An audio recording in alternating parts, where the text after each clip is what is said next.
Assalamualaikum warahmatullahi wabarakatuh.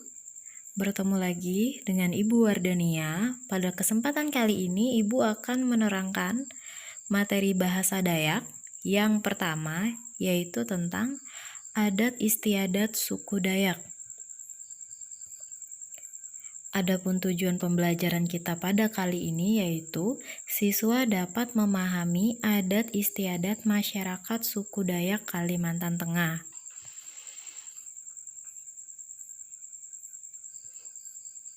Nah, berikut adalah pendahuluan sebelum nanti Ibu akan menjelaskan beberapa contoh adat yang dilakukan di Kalimantan Tengah.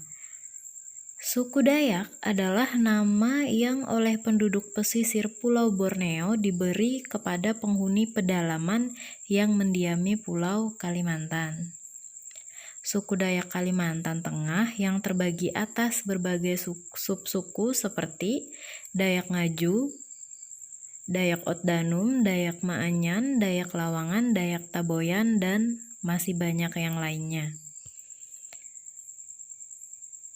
Kalimantan Tengah merupakan daerah yang memiliki aneka ragam tradisi yang berasal dari budaya suku Dayak. Tradisi yang ada berupa upacara ritual secara umum dibagi menjadi dua bagian, yaitu ritual kematian dan ada juga ritual kehidupan. Ada 5 ritual yang dikenal sering dilakukan suku Dayak. Semua upacara tersebut bersifat besar dan melibatkan banyak orang serta dana yang tidak sedikit. Nah, selanjutnya Ibu akan menjelaskan yang pertama, ritual adat suku Dayak. Nah, untuk Tiwah yang pertama, dia masuk ke dalam ritual kematian. Nah, Tiwah ini merupakan upacara ritual kematian tingkat akhir bagi masyarakat suku Dayak di Kalimantan Tengah, khususnya Dayak pedalaman yang masih menganut agama Hindu Kaharingan. Nah, agama Hindu Kaharingan ini sendiri adalah agama leluhurnya warga Dayak. Upacara Tiwah adalah upacara kematian yang biasanya digelar atas seseorang yang telah meninggal dan dikubur sekian lama hingga yang tersisa dari jenazahnya diperkirakan hanya tinggal tulangnya saja. Jadi biasanya upacara Tiwah ini diadakan itu untuk seseorang yang sudah meninggal. Bagi yang punya dana, biasanya mereka akan mengadakan acara Tiwah langsung setelah meninggal.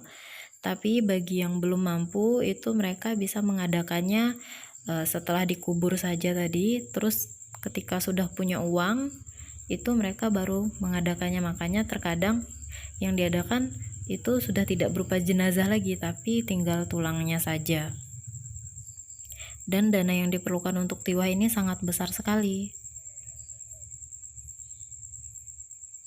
Ritual Tiwah ini bertujuan sebagai ritual untuk meluruskan perjalanan roh atau arwah yang bersangkutan menuju Lewu Tatau atau dalam bahasa Sangiangnya disebut surga, sehingga bisa hidup tentram dan damai di alam Sang Kuasa. Selain itu juga bertujuan untuk melepas rutas atau kesialan bagi keluarga almarhum yang ditinggalkan. Jadi menurut mereka, para suku Dayak, ketika seseorang sudah meninggal tapi tidak dilaksanakan Tiwah atau acara kematian, itu roh atau arwahnya ini tadi tidak sampai ke surga. Jadi masih tersesat gitu. Nah, ketika diadakannya lah acara Tiwah ini, mereka percaya bahwa rohnya tadi sudah sampai ke Lewu Tatau atau surganya mereka.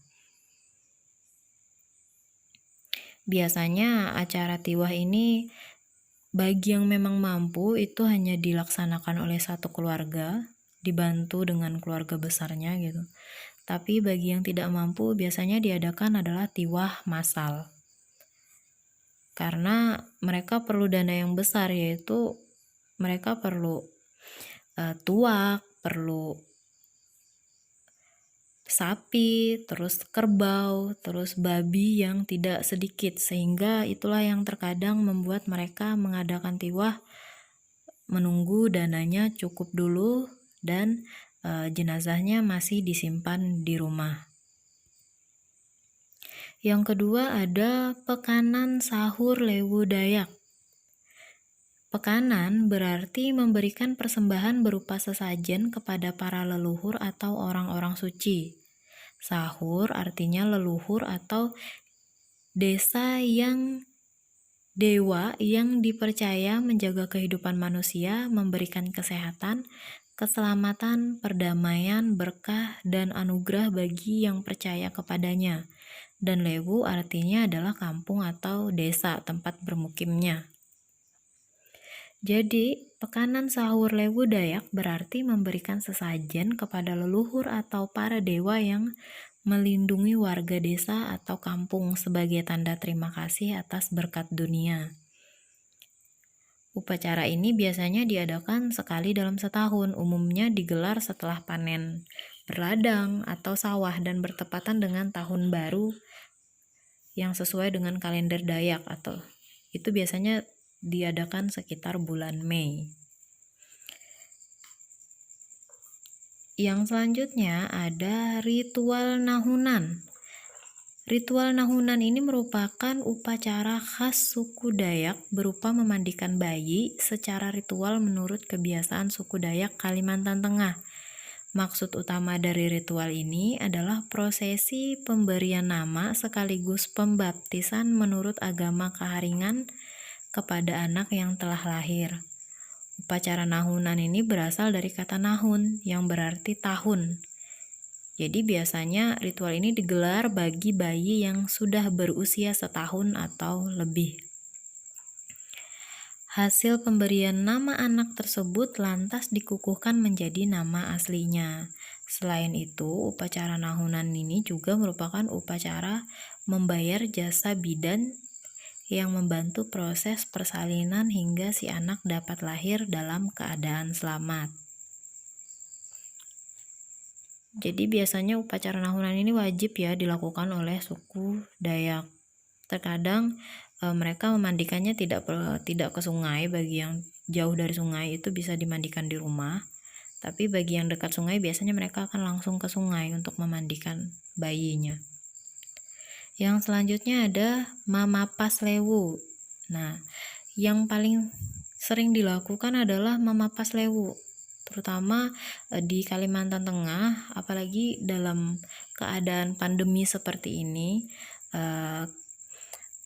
Kabupaten Kota Waringin Timur itu sudah pernah mengadakan ritual adat mamapas lewu, di mana ritual ini tuh bertujuan membersihkan alam dan lingkungan hidup atau petak danum beserta segala isinya dari berbagai sengketa, bahaya, sial, wabah penyakit, contohnya corona, untuk menciptakan suasana panas menjadi dingin dan gerah menjadi sejuk.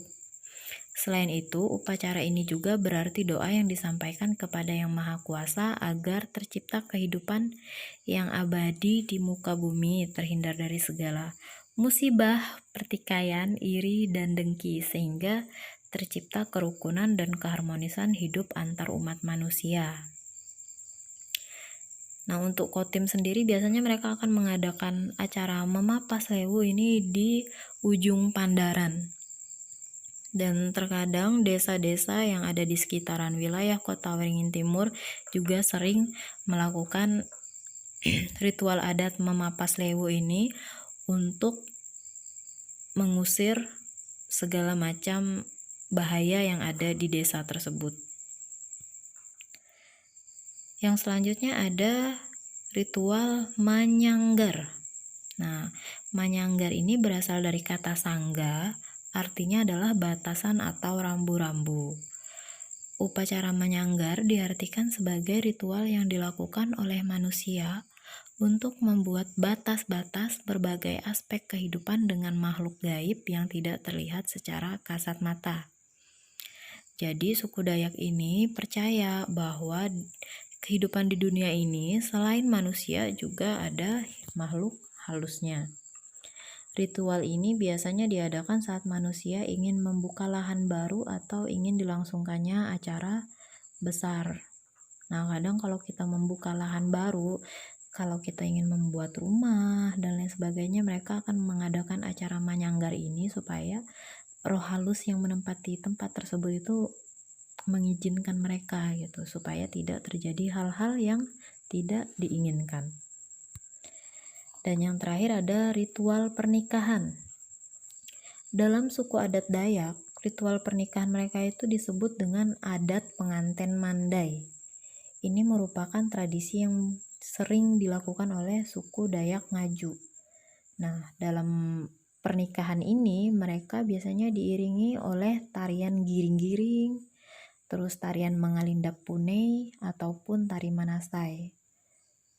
Tarian Mangalindap Punei berarti sebuah tarian untuk menyambut mempelai pria dan membuka lawang kuwu. Jadi si perempuannya ini tuh dipingit sebelum disandingkan dengan pria.